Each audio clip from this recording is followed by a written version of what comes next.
Hi guys, back on the saddle. As you can see, I'm back home, my second home. Don't know. I've uploaded some videos in home collection, but guess this is where home is. But anyway, as I said, loads of things to catch up on. I've these 3 weeks, 2 weeks that I've left, and this week has been a catch-up week. So I haven't watched all the videos. I know that there are some threads that I hadn't had time to answer. So yeah, it's been quite busy as well. So I'm going through all the videos, and hopefully I will catch up. Probably I will miss some stuff. Apologies for that. And yeah, and I just wanted to do another video of some stuff that I've bought and I found quite fascinating. I've been fascinated with some records, and I really want to show them to you. So I'll start off now. This is not the record I wanted to talk about. It has been shown a lot of times before, but it serves as an intro, so that's why I'm going to be showing this. This is Alice Coltrane Journey to Shad. I cannot pronounce this correctly. Shown many times. I have this on CD. I bought the vinyl because I found it relatively cheaply. And the reason I'm showing this is that, this is one hell of a cool record. Yeah, I mean, you don't wait for me to tell you that it's a good record. Many people have shown this, and one of the reasons that it's good, it's not only the musicianship, which is like fantastic. It's not the music itself that is amazing. It's not the fact that it has Coltrane's name here and here, which just sanctifies everything. Which, by the way, John Coltrane is a saint in an African Orthodox church somewhere in the east side of the States. I don't remember, but if you search for it, you will find it.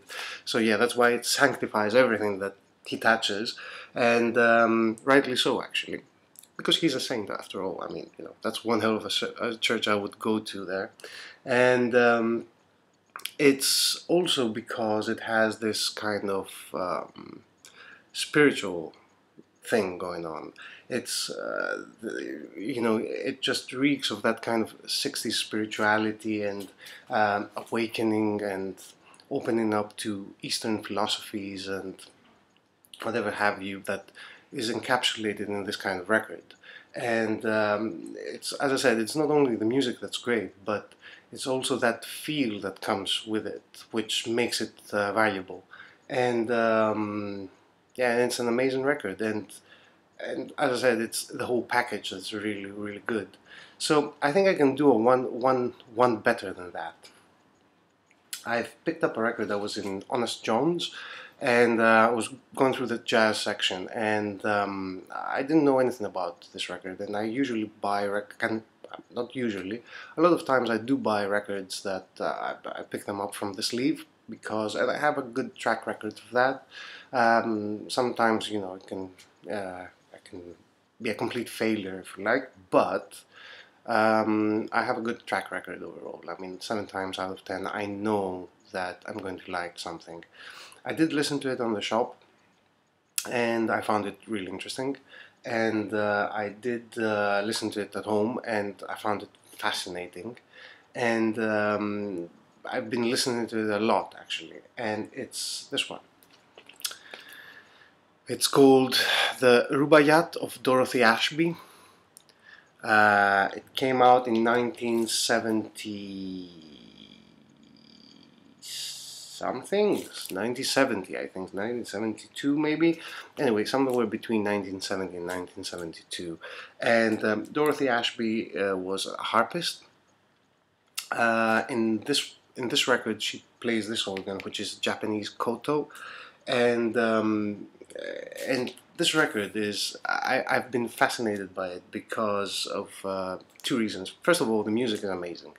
It is Dorothy Ashby's voice is just mesmerizing. There are elements of it, there are parts of it that she sings, there are instrumental parts of this record, there's a little bit of everything basically, and there is a lot of ethnic elements, as you would imagine, because of the koto and a lot of other things that just encapsulates a kind of world music kind of feel to it. So excellent jazz, excellent world music, brilliant R&B, soul, I guess, singing as well in there.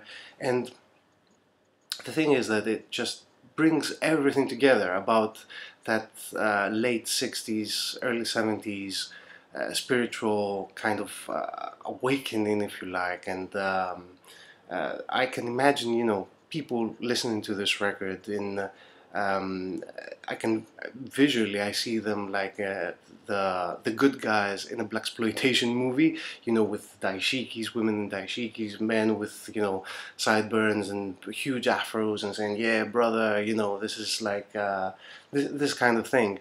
And this record was a huge bomb, essentially. It bombed when it came out, and actually Dorothy Ashby didn't make any records after that. She did make one, I saw it on Wikipedia. She did make one like 10, 14 years after that, in 1984, but nothing after this. It was a huge commercial failure, and I sort of get it, because I think that the people at the time, because obviously, you know, I'm talking about this, you know, not being born in the 70s, not being in the United States, but being born. I was born in the 70s, but I grew up in the 80s in a different continent, in the Balkans. I have no idea what all this means, but you know, from cultural references and all that, I understand that, and I dig it because it has all the cliches. You know, it's a cliche basically, and I think that people at the time thought that it was a cliche record, and that's why they didn't like it. However, musically, it's amazing. It's fantastic. It's lush. The instrumentation is amazing. Everything about it, just, you know, it's, and it has that spiritual feel that the Alice Coltrane record has, and in a different kind of way, but it's much more accessible, if I have if I may say, and it's much more complex, and I find it it's not fair to compare it, because the Alice Coltrane record is a jazz record essentially. This is more of a world music jazz. It has a lot of things in this, in the mix, that just not are not present in the Alice Coltrane record. But and it doesn't have John Coltrane, obviously, that sanctifies everything, as I said. But it's a hell of a record. Highly recommended. Um, and yeah, that's the Rubaiyat of Dorothy Ashby. Another record that I found I was fascinated with is this one, Mulatu of Ethiopia. Now, I've talking. What the hell? What's wrong with my English? I've talked about Mulatu yeah, I cannot. Yeah, Astake. Yeah, that's the surname. I've talked about this guy before. This is another excellent record of his. He's from Ethiopia, Ethio jazz, if you like. Really unique sounding music, and he has grown into notoriety through which was Broken Flowers. The Broken Flowers original soundtrack wasn't original because it has had other people's music on it, but from the Broken Flowers soundtrack, and it had some of his songs on it. And then the Ethiopics series came out. Ethiopics #4 is excellent, and it's a fantastic CD to have and to pick up on his music, and highly recommended. And this is a really fascinating record because again, it's sort of a random release, a reissue, but it has that 70s feel again to it. I mean, look at this. It's like it's sponsored by Ethiopian Airlines. Look at him. It has, like, you know, 70s attire with the pizza thingy here, and you know, psychedelic whirling eyes here in the background. It's just amazing, and musically it's really really good. I don't know how many records he has put out. Probably there's gonna be thousands of them. So you know, most of them are should be really really good. Just happened to pick up this one, and I really like it because of the sleeve, basically. I mean, look at it. I would buy it even if I didn't know who the guy was. Highly recommended. And now, and finally, for my fascinated, fascinating records finds or buys, if you like. This is something that I wanted for some time. It's the Fela Kuti box set. Now, this has 6 records from Fela Kuti. It has Everything Scatter, Expensive Shit, which I have mentioned in one of my videos previously. Teacher Don't Teach Me No Nonsense, Beasts of No Nation, Not For Man, Fear Not For Man, and Sorrow, Tears and Blood, which are some of his later LPs. I do have some of his stuff back home. Zombie, for example, with Africa 70, and some other things that I don't remember, to be honest, but I do have some stuff. And luckily, because what usually happens with box sets is that you usually have 1 or 2 of the records, and you know, you have to buy the whole thing, and you know, it's like, oh, you know, I'm paying a bit too much because I already have some of them. But in my case, I didn't have anything, and actually I was looking for expensive shit. This is expensive shit, the album, actually. It was a good one. Apparently it's the vinyl box set number 1, so I'm expecting that there's going to be another box set. There has been a CD box set that has pretty much everything that he's done. And as I was saying, I'm really happy with this one because I was planning to buy the individual records, and the box set actually came to be a little cheaper than the actual 6 records. So it was £65, whereas if you bought the 6 records, would be anywhere between 68 or £70 or something like that.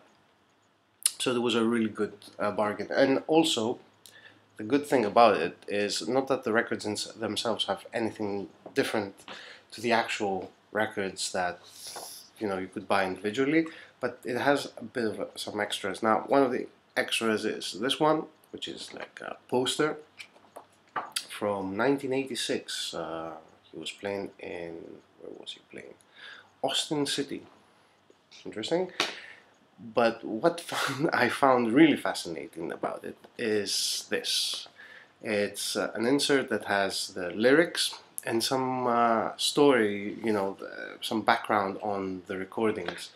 And apparently, I knew about Fela Kuti, but apparently he's a really, really interesting guy. If you don't know anything about Fela Kuti, he was like the African James Brown, more politicized. The music is high energy, funk, African funk, a relentless rhythm that goes on. Each side is one song, basically 17 minutes of relentless beating, and just you get into the groove and you get locked into that, and you just want to get up and dance. And the lyrics are very politicized as well. And I was listening to the first record that I put on, that I dropped the needle on, was Expensive Shit, because that was the one that I was really interested in. And I was reading through the, you know, the lyrics and the notes here, and I found out that he is one hell of a fascinating guy, and I'm intrigued to find more about him. Apparently, Expensive Shit was came out because he had his house was raided back in 1974, in November in 1974, and the police, yeah, he had trouble with the police because apparently he was very political about some things, and they didn't like him in Nigeria, and they arrested him on the pretense that he had he had kidnapped a girl or something like that. and they arrested him. And at the moment of the arrest, he was lighting up a joint. So, in order for him to avoid being arrested with a joint in hand, because it had maximum sentence of 10 years for a joint, he swallowed it. So they took him to jail. They tried to do how they call that, to clean up, your stomach, to take the whatever he ate, to find the joint, but they didn't, and so they were waiting for him to go to the toilet basically, and look through his feces to find the joint so that they could arrest him, not arrest him, but send him to jail. But he swapped buckets with some other people, so they let him go after 3 days, and that's why the title "Expensive Shit" comes from. And yeah, his story is quite fascinating, and so I'm really happy to find a record that is not only records, not only good to listen to, but they have a fascinating story behind them, and I bet a lot of them do have a fascinating story behind them. So I will be reading more about Fella, and that is my update. Only 3 records, all of them ethnic, jazzy, whatever have you. I do have some other stuff I want to show you as well, and I will probably be uploading another video, but I think I've talked enough about these records, and yeah, so see you soon. Cheers, bye.